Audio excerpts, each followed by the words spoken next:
नमस्कार। राजकीय कन्या महाविद्यालय खेरवाड़ा के यूट्यूब चैनल पर आपका स्वागत है।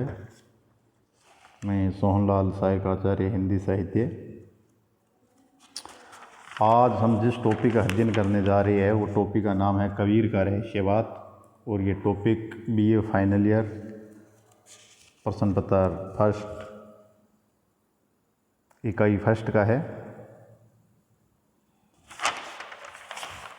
इसका आज हम अध्ययन करेंगे।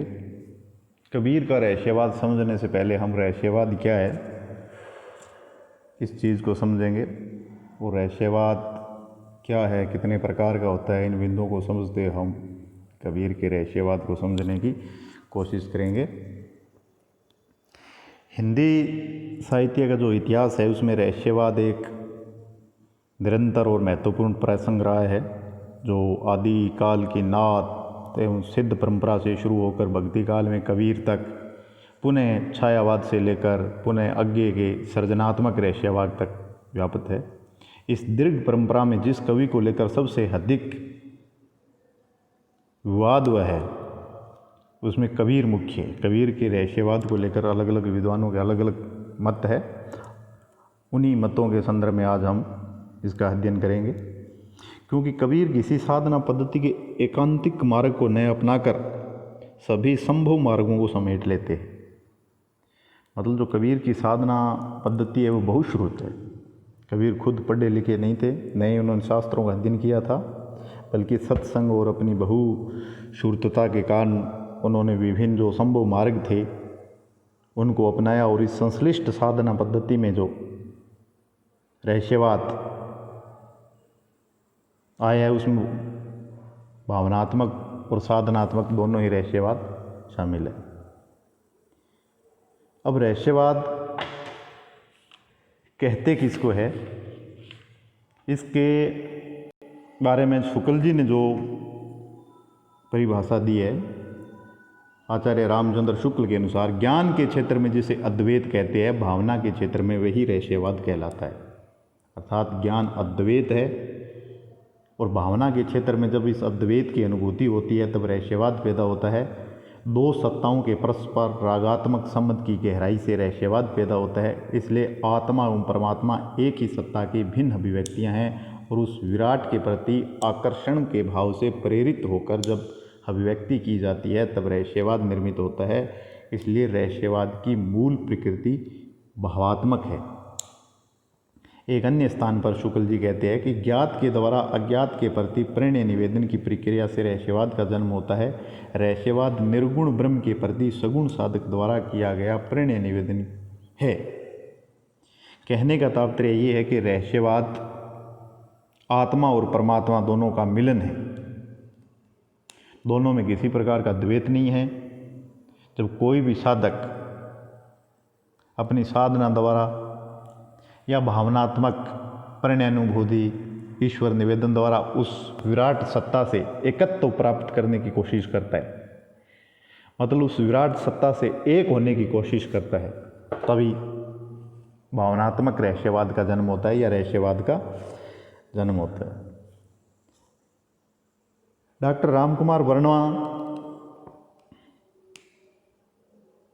रामकुमार वर्मा का रहस्यवाद के बारे में कहना है कि रहस्यवाद जीवात्मा की अंतर्निहित प्रवृत्ति का प्रकाशन है, जिसमें वह दिव्य तथा अलौकिक शक्ति से अपना शांत एवं निश्चल संबंध जोड़ना चाहता है। जब यह संबंध यहाँ तक बढ़ जाता है कि दोनों में अंतर समाप्त हो जाता है, अर्थात रहस्यवाद में परमात्मा तथा जीव का विलीन हो जाता है।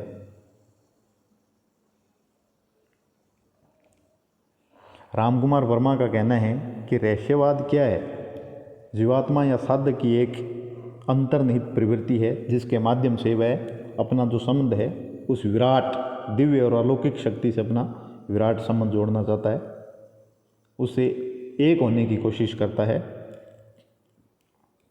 और अंत में जब दोनों में अंतर समाप्त हो जाता है, अर्थात जब आत्मा परमात्मा से मिल जाती है, आत्मा परमात्मा से मिल जाती है, तो इसी को रहस्यवाद कहा गया है। अब इसी प्रकार विद्वानों ने रहस्यवाद को दो श्रेणियों में बांटा है। पहला जो रहस्यवाद है वह है साधनात्मक रहस्यवाद, इसे बहिर्मुखी उसे अंतर्मुखी रहस्यवाद भी कहते हैं। इसका उद्भव भारत में ही हुआ। पतंजलि के योग दर्शन में निहित साधना पद्धति को लेकर बौद्ध मार्गी नाथों और सिद्धों ने जो कुंडलिनी जागरण, षट चक्र भेदन,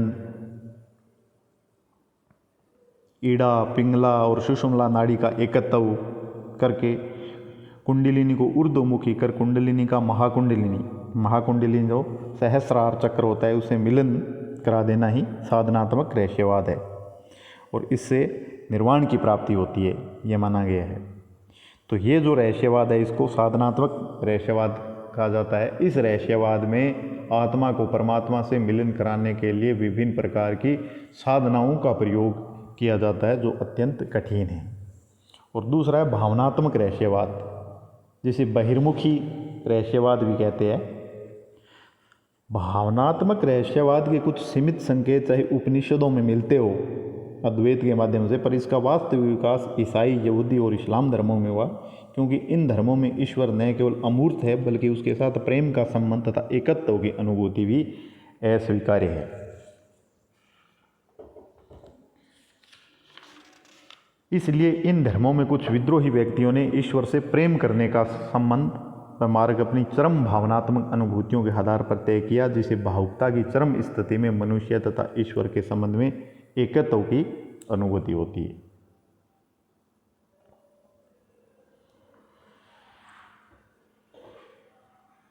अर्थात भावनात्मक रहस्यवाद में भावनाओं की तीव्रता के आधार पर आत्मा का परमात्मा से मिलन होता है, चाहे वो परिणानुभूति हो, चाहे वो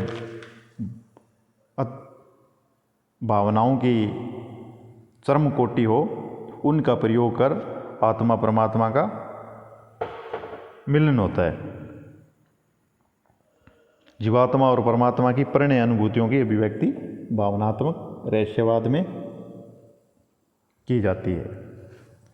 अब हम चलते हैं कबीर का रहस्यवाद। कबीर का रहस्यवाद है वह किस तरह का रहस्यवाद है और इस संबंध में विद्वानों के क्या क्या मत है।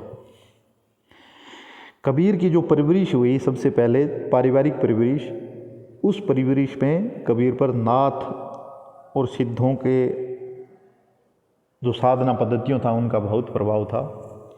इसलिए कबीर का जो शुरुआती रहस्यवाद है वह साधनात्मक रहस्यवाद है, जिसमें ईड़ा, पिंगला और सुषुम्ना नाड़ियों का एकत्व, कुंडलिनी का जागरण, उसको ऊर्ध्वमुखी करना, उसको महाकुंडलिनी से मिलाना और फिर अनहद की अनुभूति, ये सब कबीर के रहस्यवाद में मिलते हैं। और आचार्य रामचंद्र शुक्ल ने इसे साधनात्मक रहस्यवाद का नाम दिया है, क्योंकि कबीर ने खुद लिखा है, अनहद बाजे निजर झरे उपजे ब्रह्म ज्ञान, ए विगत अंतरी प्रगटे लागे प्रेम ध्यान। इसी तरह कबीर की जो उल्टवांसी है, उल्टवांसी जिसमें लौकिक अर्थ उल्टा होता है और आध्यात्मिक अर्थ की अनुभूति होती है। अगर लौकिक अर्थ से देखें तो उसका उल्टा अर्थ नजर आता है, लेकिन जब हम उनको आध्यात्मिक प्रतीकों के रूप में लेते हैं तब उसका अर्थ समझ आता है। और कबीर की उल्टवासियों में भी साधनात्मक रहस्यवादी दिखाई देता है। नाथ बोले अमृतवाणी बरसेगा, नाथ बोले अमृतवाणी बरसेगा, कंबल भीजेगा पानी। ठीक है, पानी को भीगना बताया गया है और कंबल बरस रहा है, मतलब लौकिक रूप से उल्टे प्रतीक है। तो कबीर की जो शुरुआती कविताएं हैं उसमें साधनात्मक रहस्यवाद हमें दिखाई पड़ता है। उसके बाद कबीर बहुत शुद्ध थे और धीरे धीरे जब कबीर का संपर्क सूफियों से हुआ तब उनके रहस्यवाद में परिवर्तन आया।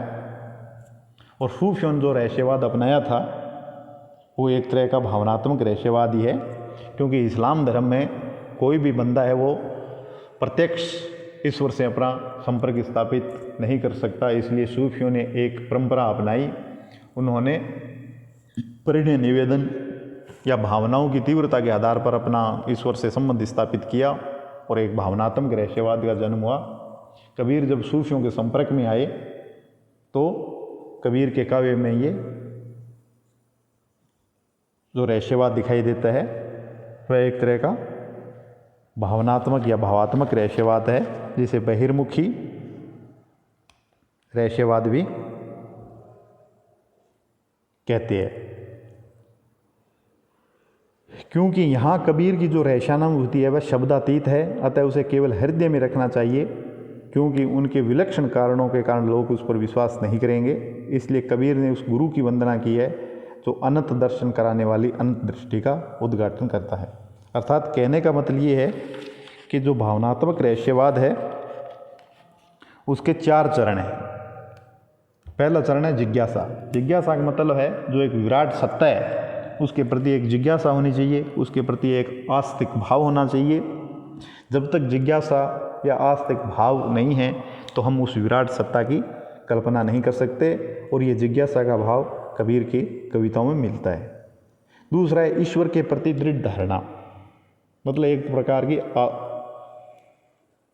ईश्वर के प्रति आस्तिकता, ठीक है, मतलब उस विराट सत्ता की आस्तिकता। अगर विराट सत्ता को अगर नहीं मानेंगे तो भावनात्मक रहस्यवाद नहीं हो सकता, क्योंकि एक विराट सत्ता होती है जिसमें अपनी साधक के अपनी आत्मा का उससे मिलन कराने के लिए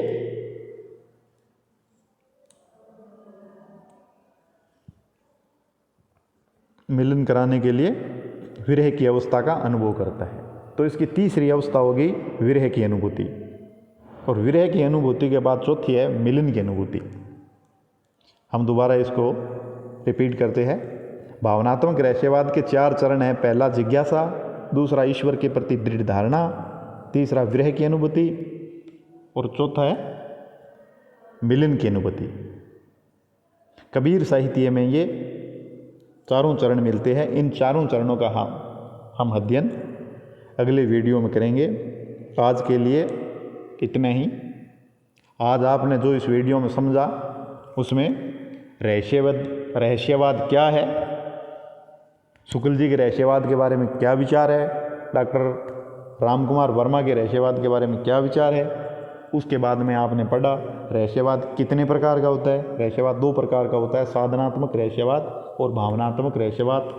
फिर उसके बाद में साधनात्मक रहस्यवाद वो कहाँ से आया, भावनात्मक रहस्यवाद की उत्पत्ति कहाँ से हुई, और उसके बाद में कबीर का रहस्यवाद, जिसमें आपने पढ़ा कि कबीर शुरुआती दौर में